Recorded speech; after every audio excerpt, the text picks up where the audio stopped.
সংসদে ফজা পাগলা আর আন্দালি পার্থ আব্বার হেভি বক্তৃতা জারিছে।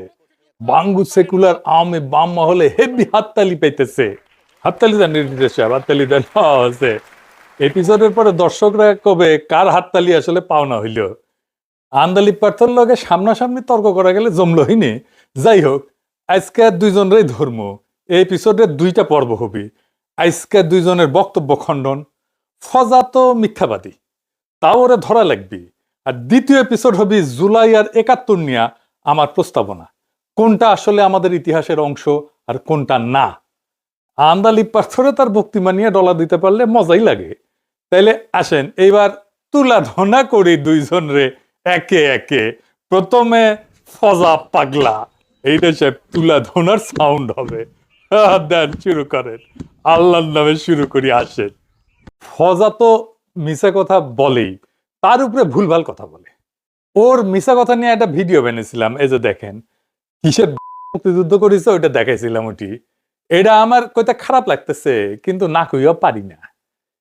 এই যে মুক্তিযোদ্ধারাই কলে তাদের নিজেদের পচায়। আপনারা সবাই দেখিছেন না যে এটা কইতেছে যে ফজা মুক্তিযোদ্ধা ছিল না? না দেখে থাকলে দেখেন।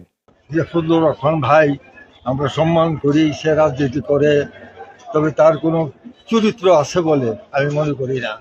একবার আওয়ামী লীগ, একবার হলো গামছা, একবার টেলিভিশন, এখন হলো সে ধানের শীষ। এরপরও সে সম্পূর্ণ মিথ্যা কথা বলে। সে ছিল বিএলএফ, সে বিএলএফ ছিল, আমার ভাই বিএলএফ ছিল, আমার চাচাতো ভাই বিএলএফ ছিল। তারা যারা দুনিয়া ট্রেনিং দেওয়ার পর তারা কোনোদিন রাইফেল হাতে নেয় নাই। তারা স্বাধীন হয়েছে, তারা এই দেশে আসছে। সে বলতেছে সে নাকি সে কোম্পানি কমান্ডার ছিল, তার অধীনে ৯০০ মুক্তিযুদ্ধে যুদ্ধ করছে, সে ব্যাংকারি ছিল, সে সাতটায় গেছে, রক্ত দিছে। এগুলি সম্পূর্ণ মিথ্যা। এই ধরনের মিথ্যাবাদীকে ভোট দেওয়া বা আমি মনে করি সেটা উচিত না। একজন মিথ্যাবাদী এইভাবে মিথ্যা কথা বলবে কেন? শুনিছেন, এটা যখন ভাইরাল হয়েছে তখন সে আবার পোল্টি মারিচ্ছে। দেখেন পোল্টি মেরে কি কয়। আমি ফজলু ভাই মুক্তিযোদ্ধা না, ফজলু ভাই কমান্ডার না, এগুলি সম্পূর্ণ মিথ্যা। আমি বলি নাই। ফজলু ভাই আমাদেরকে বিজাগ্রত করছে মুক্তিযোদ্ধার কথা বলে। কাজে এই ফজলু ভাইয়ের মন্তব্য বলা আমাদের দ্বারা এটা সম্ভব না। এই সাংবাদিক সাহেব আমার এই আগের আলাপ বাদ দিচ্ছে, পরের আলাপ বাদ দিয়া আমার উপরে এই কথাটি আর কি লাগাইছে। এরা এই জন্য আমার মান ইজ্জত নষ্ট করছে। ফজলু ভাইয়েরও ক্ষতি বা নষ্ট হয়েছে। নিজেই কইছে ফজা মুক্তিযোদ্ধা ছিল না, কমান্ডার ছিল না। আবার নিজেই কয় আমি কই নাই। বাটপার কেমন দেখেন। মানে মুক্তিযোদ্ধা হইলে কি বাটপার হইতে হয় নাকি? বাঁচাইছে যে বুড়া কয় নাই এগুলো এডিট করা যায়, অথবা এ আইডিয়া বানাইছে। যাই হোক, ফজার কথায় আসি। ফজা কইতেছে পাল বংশের রাজধানী নাকি বগুড়ার মস্তানগড় ছিল। শুনেন। পাল বংশ আজ থেকে ২০০০ বছর ১০০০ বছর আগে বগুড়ার মহাস্থানগড় পুণ্ড্রবর্ধনের রাজধানী স্থাপন করে বাঙালির যে শাসন শুরু করেছিল। শুনিছেন?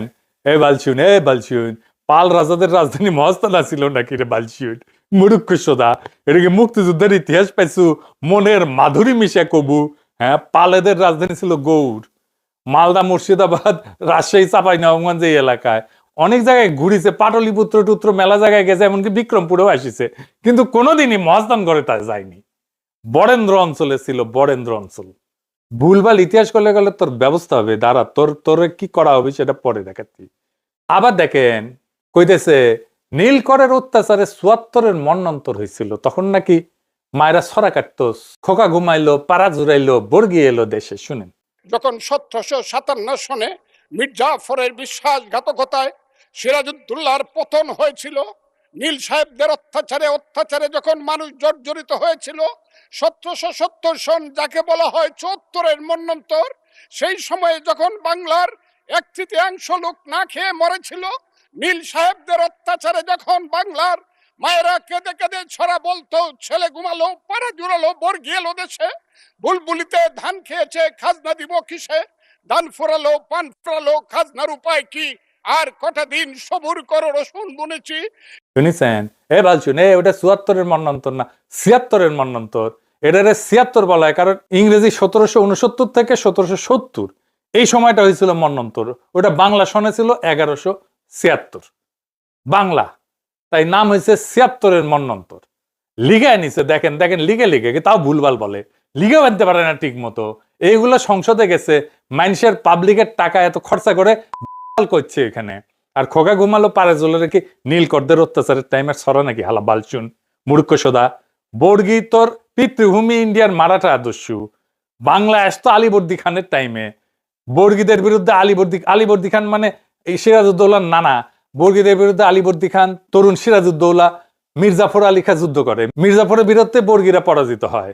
এটা কি মুক্তিযুদ্ধের ইতিহাস? যা খুশি তাই কয়ে দেবো? হ্যাঁ, তোর গোষ্ঠীরে সুই জাল দিয়ে রান্না করে খাওয়ানো লাগবে, মাদারগঞ্জ থেকে মাংস কিনা তোর হোম ডেলিভারি পাঠানো লাগবে। তারা আবার দেখেন কয় ক্ষুদিরামের ফাঁসি, আবার নাকি প্রফুল্ল চাকিরও ফাঁসি দিছিল। শোনেন, ২০০৫ সন থেকে ধরে ৮ সনে ক্ষুদিরাম মের ফাঁসি, যে ফাঁসিতে গান হয় বাংলায় আজও একবার বিদায় দেমা ঘুরে আসি, সেই প্রফুল্ল চাকির ফাঁসি। এই যে যুদ্ধ, তারপরে চিত্তরঞ্জন দাস, শুনিছেন কত বড় মূর্খ সোদা? প্রফুল্ল চাকিরকে ফাঁসি দিছিল নাকি? জানেন তো ক্ষুদিরাম আর প্রফুল্ল চাকি ওই ব্রিটিশ বিচারক কিংসফোর্ডকে হত্যার জন্য বোমা ছোড়ে, তারপর দুইজনে পালায় দুই দিকে। ক্ষুদিরাম ধরা পড়ে, প্রফুল্ল চাকিরে ধরতে গেলে নিজেই সুইসাইড খায়, তারাও ফাঁসি দিয়ে দিছে প্রফুল্ল চাকিরে। আচ্ছা জানেন তো কিংসফোর্ডকে মারতে যে পারে নাই, যে তারা মারা যায় দুইজন নারী। কিন্তু এইটারে গ্লোরিফাই করার কি আছে? এরা গীতা পাঠ করে পূজা দিয়া মারতে গেছে বোমা, তাও ঠিকঠাক মতো মারতে পারে নাই। ভাবেন তো হাসিনার আমলে এই দুইজন মুসলমান নামাজ পইরা কোরআন শরীফ পইরা বোমা মারতে যাইতেছে হাসিনার বিচারপতিরে, যে কিনা খালেদা জিয়াকে জেলে দিছে বা সালাউদ্দিন কাদের চৌধুরীর ফাঁসি দিছে। মারতে গিয়া মাইরা ফেলাইলো দুই নারীরে। বাঙ্গু সেগুলাররা কি করতো তাইলে? দুনিয়া মাথায় তুলে ফেলতো না? ক্ষুদিরামকে নিয়ে তো করে না, ক্ষুদিরামকে তো জঙ্গি বলে না, ক্ষুদিরামকে তো সন্ত্রাসবাদী বলে না। একই তো কাজ নাকি ভিন্ন কাজ? এই হইতেছে এদের ভণ্ডামি। তুই কইতেছে মুক্তিযুদ্ধ এত সহজ না। শুনেন, আমি আজকে আপনাদের কাছে বলতে চাই, মুক্তিযুদ্ধ এত সহজ জিনিস না। সহজ তো নাই রে বালচুন। কত মিশা কথা বানায় বানায় কইতে হয়, গোজা দিতে হয়, কিন্তু মিলে না শেষ পর্যন্ত। দেখেন কি কয়, স্পিকারকে কইছে আপনি সিলেটে যুদ্ধ করেছেন, সিলেটের বন্দুকের গুলির আওয়াজ হইতেছে আর ওই ময়মনসিং সে বসে শুনিচ্ছে। শুনেন, আপনি যে এখানে বসে আছেন, আপনি যে সালুটি করে যুদ্ধ করেছিলেন ৪ দিন, কত লোক মারা গিয়েছে, কত সন্তান শহীদ হয়েছে। একটা বন্দুকের আওয়াজ, একটা কামানের আওয়াজ সিলেটে হয়েছে, আর আমি ময়মনসিংহে বসে সেই আওয়াজটি শুনেছি। আখাউড়াতে সেই নদীতে যে যুদ্ধ হয়েছে, যে যুদ্ধে নেতৃত্ব দিয়েছে খালেদ মুশাররফ, হায়দারেরা, সেই শব্দ আমার বাড়ি থেকে ১০০ কিলোমিটার দূরে, সেই শব্দ আমি শুনেছি। ওই যে ধানুয়া কামালপুরে কর্নেল তাহেররা যুদ্ধ করেছে, সেই যুদ্ধের সংবাদ শব্দ আমি কিশোরগঞ্জ থেকে শুনেছি। শুনিছেন? আচ্ছা, আমাদের মাননীয় স্পিকার হাফিজ ভাই, আপনি বসে বসে শুনলেন এগুলা? আপনি একজন সামরিক বাহিনীর লোক, একজন সামরিক কর্তা, আপনি একজন সামরিক কমান্ডার, আপনি এগুলো শুনলেন বসে বসে, কিছু কইলেন না। সিলেটের ছোটখাটো পারমাণবিক বোমা মানলো তো ময়মনসিং এর শব্দ পৌঁছাবে না। ১০০ কিলোমিটার দূরে শব্দ নাকি শুনিছে। তারপর কালামপুরের যুদ্ধের শব্দ নাকি শুনিছে কিশোরগঞ্জ থেকে, এটা ২০০ কিলোমিটার দূরে। দেখেন, ইতিহাস কইতেছে ৮ মিনিটে কতগুলা মিছা কথা বানায় বানায় কইল। পাবলিকের টাকা খরচা করে সব বালসাল জোকার গুলা মেতাকার করে সংসদ ভবনে। আবার দেখেন কইতেছে শিল্পকলার গান হইতে দেয় নাই প্রফেসর আমলে, বাউল গান হইতে দেয় নাই। শুনেন, আমি আজকে আপনাদের কাছে প্রশ্ন রাখতে চাই, ৫ই আগস্টের পরে কি হলো? আমাকে একটু ৫ই আগস্টের পরে কি হলো আপনারা জানেন? এইখানে ইউনূস সরকার ছিল, আমি শিল্পকলার সামনে থাকি, একটা গান হইতে পারে নাই, একটা নাটক হইতে পারে নাই, একটা লালনের গীতি হইতে পারে নাই, একটা বাউল গান হইতে পারে নাই। সবকিছু কালো শক্তি ধ্বংস করে দিয়েছিল। শুনিছেন? এই যে দেখেন, অন্তর্বর্তীকালীন সরকারের সময় বিভিন্ন স্তরে সাংস্কৃতিক আয়োজনে হামলা হইল। শিল্প একাডেমিতে সারা দেশে স্বাধীনতা দিবস, বিজয় দিবস, অন্যান্য দিবসে বিভিন্ন অনুষ্ঠান হয়েছে, বাউলদের নিয়ে সাধু সঙ্গ হয়েছে, গান হয়েছে, নাটক হয়েছে, লালন গীতি হয়েছে। এইগুলো এরা কয় মিশা কথা কেন কইলো, এগুলো এক্সপান্স কেন করা হইলো না? এর গোষ্ঠীরা সুই জাল দিয়া রান্না করে খাওয়ানো উচিত।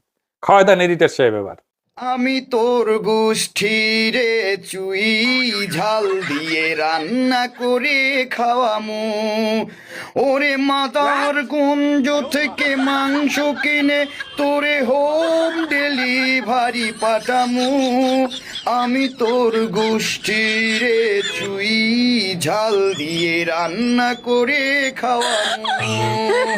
খাইছু, হোম ডেলিভারি পাইছু। হ্যাঁ, হালা বালশুন ফজা পাগলা। সে আবার নালিশ করে। ফজা পাগলা যারা বলে তারা নাকি অসভ্য। শুনেন, তারা আমাকে ফজা পাগলা বলে কথা বলে, উনি একদিনই তা বলেছেন। তারা নাকি সভ্য, তারা নাকি ইসলাম। শুনেছেন, ও নিজেই ফজা পাগলা উপাধি পেয়ে উচ্ছ্বসিত হয়েছিল। পারলে নাচে। এই যে দেখেন কি কয়, এই পেপারেও আসিছে, এডিটর সাহেব ওর ভিডিও দেখান। কাজে পাগলা তো সাংঘাতিক ব্যাপার। হ্যাঁ, কিশোরগঞ্জের পাগলা মসজিদ আর কিশোরগঞ্জের ফজু পাগলা, ঠিক আছে। পাগলা তো সাংঘাতিক একটা উপাধি আমাকে দিছে। আমি এটা চিন্তা করে বাইর করছি যে আমাকে পাগলা বললো কেন এইসব এই মৌলানা নামদারি লোকেরাও। দেখলাম যে ঠিকই বলছে।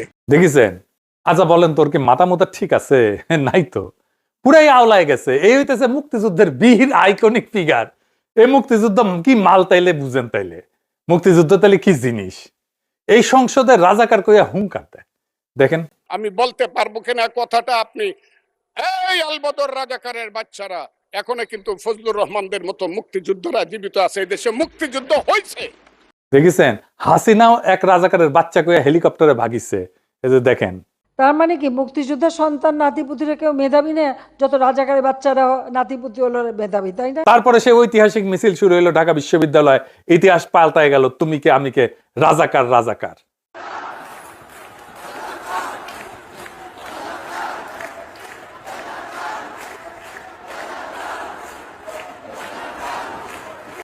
যত মুক্তিযুদ্ধ বিএনপি এদেরকেও খেদাইবে পাবলিক। দেশ চালাইতে পারতেছে না, তাই এইসব কইয়া মাঠ গরম রাখতেছে, যেন এইসব নিয়ে কেউ কথা না বলে। ভিলেজ পলিটিক্স এর কৌশল আর কি। ৭১-এর স্বাধীনতা সংগ্রামের সেকেন্ড ডিভিশনের প্লেয়ার হইয়া বিএনপি এরকম মুক্তিযুদ্ধ, বিএনপির মুক্তিযুদ্ধ কেন খাবো? মিষ্টি গেলে ঘোষের মিষ্টি খাবো। আওয়ামী লীগের কাছে মুক্তিযুদ্ধ শুনবো, বিএনপির কাছে কেন শুনবো মুক্তিযুদ্ধ? ওর কাছে কেন শোনা লাগবি? বিএনপি দলই তো ছিল না ৭১-এ। আওয়ামী লীগ মুক্তিযুদ্ধের নেতৃত্ব দিছে তো দল হিসেবে। মুক্তিযুদ্ধের অবিসংবেদিত নেতা মুজিব ওরফে সোহরাওয়ার্দীর বডিগার্ড। নায়িকাই যদি দেখা লাগে তাহলে ঐশ্বরিয়া রাইরে দেখবো, ময়ূরীরা তো দেখবো না। যাই হোক, জোকারে নিয়ে আর কথা না পারে। এইবারে আন্দালিপ পার্থ কইতেছে, কেন তরুণেরা জুলাই জুলাই করে? তরুণেরা দেখে নাই আওয়ামী আমল? তারা শেয়ার মার্কেটে দরবেশ বাবার হাতে ফকির হইয়া যাওয়া কথা জানে না, কারণ তাদের বয়স ছিল তখন 10 বছর। এই পার্থ, এটা কেন যুক্তি হইল? এই বক্তিমায় তো মুক্তিযুদ্ধের কথা কইছেন। আপনি মুক্তিযুদ্ধের দেখিছেন? দেখেন না, আপনার জন্ম তো 1974-এ। আপনি তো মুজিবের শাসনও দেখেন নাই।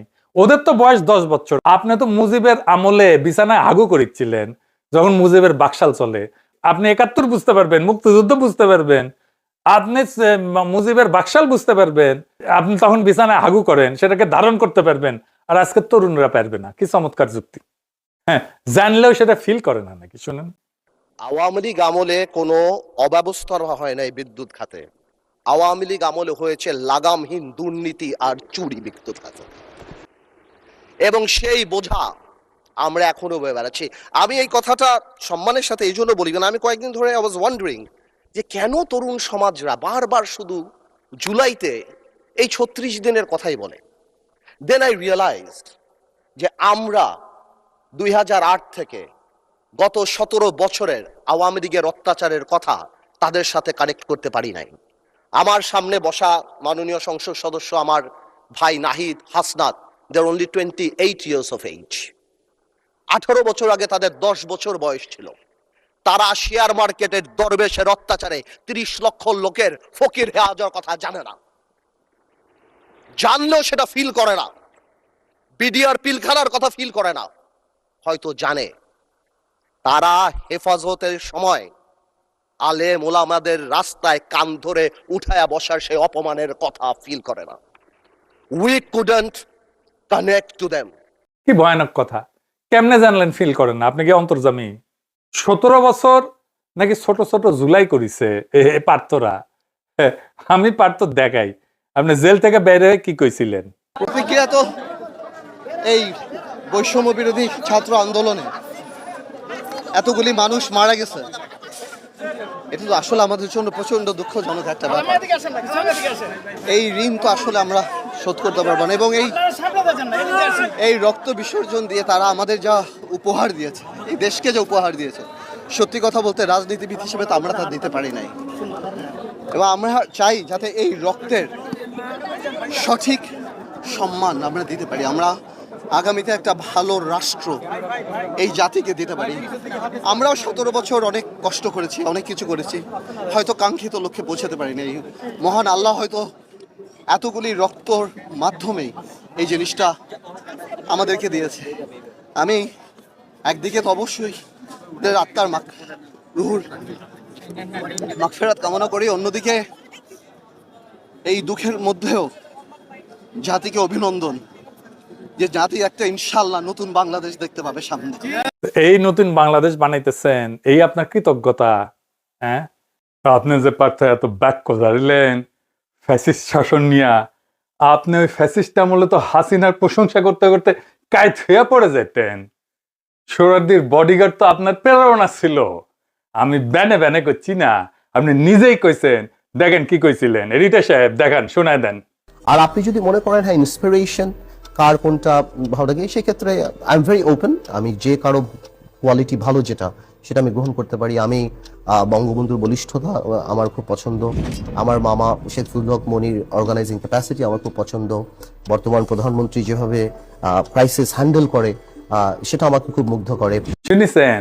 আচ্ছা, আর এক কথা বলি, আপনি তো 2019-এ বিএনপি জোট ছাড়িয়েছিলেন। এই যে দেখেন ঘোষণা দিয়াই 2022-এ যখন বিএনপি সমমনা 12টা দল নিয়ে জোট করলো, সেটা তো গেলেন না। জোট ছাড়ার পরে আপনার দলের কোনো সিগনিফিকেন্ট রাজনৈতিক কর্মসূচি ছিল না। তো আপনি তরুণদের টানতে পারেননি কইতেছেন, তরুণদের বুঝাইতে পারেননি কইতেছেন। আপনার দলের আদর্শ কর্মসূচি বুঝাইতে পারছেন, আপনার দল বড় হয় না কেন? আপনি যে কইলেন অসংখ্য জুলাই করেছেন, এটা তো বাংলাদেশের মানুষ দেখিছে, তাই না? ঈদের পরে আন্দোলন আর কেসি গেটের মধ্যে থেকে স্লোগান দেওয়া, বালুর ট্রাক সরাইতে না পারা, এগুলো বলেন না কেন? সারা দেশের মানুষ তো তাকাইছিল বিএনপির দিকে, একটা লড়াইয়ের নেতৃত্ব দিবে বিএনপি, হাসিনাকে খেদানোর নেতৃত্ব দিবে, তৈরি ছিল তারা। পারে নাই বিএনপি, আপনার জোট পারে নাই। এক অভাবনীয় ঘটনা ঘটছে, তরুণদের হাতে, রাজনীতির কিছুই জানে না তারা, তাদের হাতে নেতৃত্ব দিয়ে দিছে মানুষ, লিডারশিপ দিয়ে দিছে সারা দেশের মানুষ। আপনি যে কইলেন তরুণদের আপনারা কানেক্ট করতে পারতেছেন না, আপনি কানেক্ট করবেন কিভাবে? আপনি তো আপনার নিজের ভাইরেই ঠিক করতে পারেন নাই। আপনার ছোট ভাই তো যুবলীগের কেন্দ্রীয় সহসভাপতি, আপনার বাইরে ফ্যাসিবাদ দেখাইতে পারেন নাই। ও করে কেন ফ্যাসিবাদীর দল? দেখেন কইতেছে ব্যবসায়ীরা কবিতা লিখছে, তোমাকে চাই। কেউ কবিতা বলেছে তুমি আমার প্রথম, তুমি আমার দ্বিতীয়, আপনারা শুনেন নাই? আমরা শুনেছি। How disgusting. এডিট সাহেব, ওটা শোনা নয় যে একে আজাদের ওই প্রথমত আমি তোমাকে চাই হাসিনাক শুনাইছিল না, ওটা শোনান আবার। শেখ হাসিনার সরকার বারবার দরকার। তাই শিল্পী কবির সুমনের জনপ্রিয় গানের ভাষায় বলতে চাই, প্রথমত আমি তোমাকে চাই, শেষ পর্যন্ত আমি তোমাকে চাই, ভীষণ অসম্ভবও তোমাকে চাই। জয় বাংলা, জয় বঙ্গবন্ধু। শুনিছেন? এবার পারতো দেখেন এই লোকটা কে ওই লোকই তো। তারেক রহমান কি করে তার সাথে? হ্যাঁ, সেও তোমাকে যাই শোনায় দেবে। ওদের সাথে তো ঠিকই ঘষতান, হ্যাঁ, তখন লজ্জা লাগে না। আচ্ছা দেখেন, পার্থ বলতেছে তারেক রহমান বাংলাদেশের সবচেয়ে খারাপ সময় ক্ষমতা নিছে। শুনুন, আরেকটা রিজন বোঝা দরকার যে মাননীয় প্রধানমন্ত্রী তারেক রহমান সাহেব বাংলাদেশের ইতিহাসের সবচেয়ে খারাপ সময় বাংলাদেশের দায়িত্ব নিয়েছে। বাংলাদেশের প্রধানমন্ত্রী তারেক রহমান সাহেব যখন গণতন্ত্র ক্ষতবিক্ষত, তখন বাংলাদেশের দায়িত্ব নিয়েছে, যখন the whole country system is completely corrupted. Partha are you kidding? হ্যাঁ, প্রফেসর ইউনূস কোন সময় ক্ষমতা আসছিল? পুলিশ নাই, থানা খালি করে পালায় গেছে, ট্রাফিক পুলিশ পর্যন্ত নাই, বিচারপতি নাই, আমলারা নাই, সরকার ছিল না 5 তারিখ থেকে 8 তারিখ পর্যন্ত। যখন ক্ষমতা নিচ্ছে কোনো সরকারের হাত থেকে ক্ষমতা নেয়নি। সারা দেশ ধ্বংসস্তূপ, ইন্ডিয়ার মধ্যে বাদশাহেরা বন্যা বানায় দিল, আনসার বিদ্রোহ করলো, রিজার্ভ জয় বাংলা। বিএনপি একের পর এক আন্দোলন করে নাই? আপনার বিএনপি ইশরাক সিটি কর্পোরেশনের তালা মেরে দেয় নাই, অযথা প্রফেসর ইউনূসের সরকার নিয়ে যা খুশি তাই বলে নাই, খলিলুর রহমানকে আপনার স্বরাষ্ট্রমন্ত্রী বিদেশি নাগরিক বলে প্রকাশ্যে বক্তৃতা দিছে না? আপনার সরকারে একজন বিদেশি নাগরিককে আপনি জাতীয় নিরাপত্তা উপদেষ্টা করেছেন। আপনার কি সেই আক্কেল জ্ঞান নাই? একজন বিদেশি নাগরিকের কাছে এই দেশের সেনাবাহিনী নিরাপত্তা সংক্রান্ত রিপোর্ট প্রদান করবে কিভাবে ভাবলেন? সেই জাতীয় নিরাপত্তা উপদেষ্টাকে আপনি বিদায় করুন। সেই জাতীয় নিরাপত্তা উপদেষ্টা হয় নিজে পদত্যাগ করবে, না হয় আপনি তাকে বিদায় করবেন। এই দেশের নিরাপত্তা সংক্রান্ত কোন জাতীয় দায়িত্ব বিদেশি নাগরিকের হাতে থাকতে পারে না। আর সে বিদেশি নাগরিককে পররাষ্ট্রমন্ত্রী বানাইছেন কেন? একজন বিদেশি নাগরিককে পররাষ্ট্রমন্ত্রী বানাইলেন, কোন জবাব দেন এটা কেন বানাইছেন? আর সালাউদ্দিন সাহেব যদি মিথ্যা অভিযোগ করে থাকে তাহলে উনি ক্ষমা চাইছেন? চান নাই। আর আমাদেরও বিরোধী দল এতই তালেবর এই প্রশ্নটা করতে পারে না সংসদে। আর এই যে দেখেন বাটপার সাত্তার যে বলছিল 8 উপদেষ্টার সীমাহীন দুর্নীতির রেকর্ড নাকি তার কাছে আছে, তো এখন তো সে তারেক রহমানের একান্ত সচিব, কি মাল পানি খেয়ে কে সিস্টেম করে ফেলিছেন নাকি সেই উপদেষ্টাদের সাথে? কেন এই দুর্নীতির হিসাব দেয় না? ওকে দিতে হবে এই দুর্নীতির হিসাব। সচিবালয়ে বিক্ষোভ করে অচল করে দেয় না এই বাটপার সাত্তার? তারে তো বানাই দিছে একান্ত সচিব। হ্যাঁ, বাটপার ছাড়া তো আপনাদের চলে না। হ্যাঁ, এক মুহূর্ত শান্তিতে থাকতে দিয়েছেন প্রফেসর ইউনূসকে। বাদ দেন প্রফেসর ইউনূসের কথা। 1971-এর 17 ডিসেম্বর কি দেশে এর চেয়ে ভালো ছিল? যুদ্ধ বিধ্বস্ত, পোর্টে মাইন বসানো, সমুদ্রে জাহাজ ভিড়তে পারে না, ব্রিজ বেশিরভাগ উড়ে গেছে, এয়ারপোর্টের রানওয়ে নাই, 1 কোটি শরণার্থী ইন্ডিয়ায়, সবার হাতে অস্ত্র। তার চাইতে খারাপ অবস্থা তারেক রহমান ক্ষমতা নিচ্ছে। বালসাল কইলেই হইল না। একটা জিনিস দেখায়, মানুষের আয় বৃদ্ধি আর ইনফ্লেশনের মধ্যে গ্যাপ, মানে মানুষের আয় বরকত আছে কিনা এটা বোঝার জন্য ইনফ্লেশন আর মানুষের আয় এটা যত কাছাকাছি থাকবে তাহলে বোঝা যাবে যে আয়ে বরকত আছে, কম দামে জিনিস কিনতে পারতেছে। এটা ইকোনমিক্সের ভাষায় বলে রিয়েল ওয়েজ থিওরি। এইটা প্রফেসর ইউনূস ঠিক করে দিয়ে গেছিল যে এডিটর সাহেব দেখান, ওই অংশটুকু দেখান, ওইটা কোন সময় দা জিনিসপত্রের দাম কমেছিল সবাই জানে। প্রফেসর ইউনূসকে কি অবস্থায় দিয়ে গেছিল হাসিনা সেটা দেখেন, আর সেখান থেকে কোন অবস্থায় নিয়ে আসছিল প্রফেসর ইউনূস সেটা দেখেন। সবকিছু বাদ দেন, প্রফেসর ইউনূস বুঝলাম খুবই খারাপ, এই কাজটা তো করছে। আপনারা কি করছেন এখন দেখেন। আবার দেখেন কইতেছে বিরোধী দল নাকি ভালোই বাসে না। কিন্তু আমি বিরোধী দলের একটা জিনিস আমি এটা বুঝি না, ওনারা আমাদেরকে ভালোই বাসে না, আমরা এত চেষ্টা করি।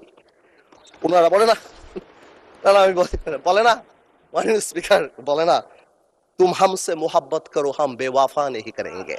দেখেছেন, বলছে তুম হামসে মোহাব্বত করো হাম বেওয়াফা নেহি করেঙ্গে। ভুলেছে পার্থ, তুম হামসে মোহাব্বত করো হাম বেওয়াফাই নেহি করেঙ্গে। তুমি আমাকে ভালোবাসো, আমি বিশ্বাসঘাতকতা করব না। আপনারা বিশ্বাসঘাতকতার কথা বলেন, জুলাই সনদের সাথে বিশ্বাসঘাতকতা কে করছে? হ্যাঁ, এগুলো কথা বলে লাভ আছে? বিএনপি মানেই বিশ্বাসঘাতক, বিএনপি মানেই বেঈমান, সে কথা দিয়ে কথা রাখে না। এখন আমাদের কইতে হয় তুসকো ইজাহার এ মোহব্বত কি কসম इतना बता, जुलाई सनद मानना ही नहीं था तो बेवफा दस्तखत क्यों किया ওয়াফা के कागज पर। তোরে ভালোবাসার কসম এতটুকু বল, জুলাই সনদ যদি নাই মানিস, হে বিশ্বাসঘাতক, সে বিশ্বাসের সেই কাগজে দস্তখত করেছিলি কেন?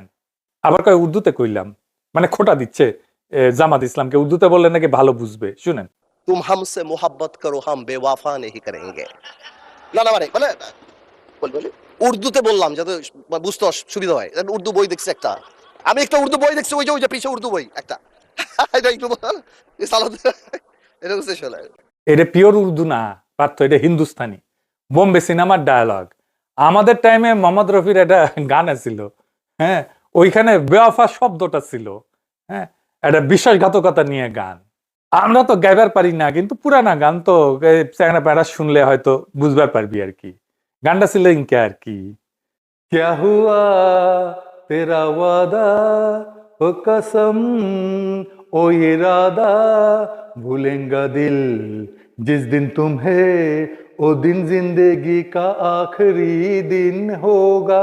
क्या हुआ तेरा वादा ओ कसम ओ इरादा याद है मुझको तूने कहा था तुमसे नहीं रोटेंगे कभी दिल की तरह से हाथ मिले है कैसे भला छोटेंगे कभी तेरी बाहों में बेटी हर सम बेवफा ये भी क्या याद नहीं क्या हुआ तेरा वादा ओ कसम ओ इरादा भूलेगा दिल जिस दिन तुम्हें वो दिन जिंदगी का आखिरी दिन होगा आखिरी दिन হবে যেহেতু বিশ্বাসঘাতকতা করছে আখরি দিন আসিচ্ছে আমরা বুঝেই পারতো যে মোদি কয়া দিছে হিন্দুস্তানি চালাইতে হবে সংসদে ওটারে উর্দু বলে জামাতের কান্দে চাপায় দেওয়ার তো দরকার নাই আমরা বুঝি হ্যাঁ প্রভুর ভাষায় কথা কইতে হয় এই সংসদে যত হিন্দুস্তানি বলছে বিএনপির এমপিরা কায়কবাদও বলছে বাংলাদেশের সংসদে ইতিহাসে নাই এত হিন্দুস্তানি কথা বলা হয়েছে আমি বুঝি কিছুদিন পরে ওই সংসদে ওই গান গাওয়া হবে জনগণ মন অধিনায়ক জয় হয়ে হাসিনা ওইটা ঢাকা ইউনিভার্সিটির সিনেট ভবন পর্যন্ত আনিছিল ওটা সংসদে ডুববি ফাইনালি পার্থরা নাকি রাজাকারের সাথে যুদ্ধ করেছে দেখেন বলে কি মুক্তিযুদ্ধের ইতিহাস যখন বলতে হবে তখন আমি কার সাথে আমি হাবার সাথে যুদ্ধ করছি আমরা রাজাকারের সাথে যুদ্ধ করছি এবং তাই আমরা এখানে আসছি পাকিস্তানি আর্মিদের সাথে যুদ্ধ করি না আমরা রাজাকারদের সাথে যুদ্ধ করেছি হ্যাঁ তাদের রাজাকারদের কেন সারেন্ডার করানো হইলো না হ্যাঁ কেন তাহলে পাকিস্তানি আর্মি কেন সারেন্ডার করলো আর এই পেয়ালায় মিলিটারি রাজাকারদের যাদের ট্রেনিং ছিল সাকুল্লে 1 থেকে 1.5 মাস তাদের সাথে ফাইট করার জন্য ইন্ডিয়ান আর্মি ডেকে আনা লাগলো হ্যাঁ রাজাকারের তালিকা তো সরকারের কাছে আছে মোট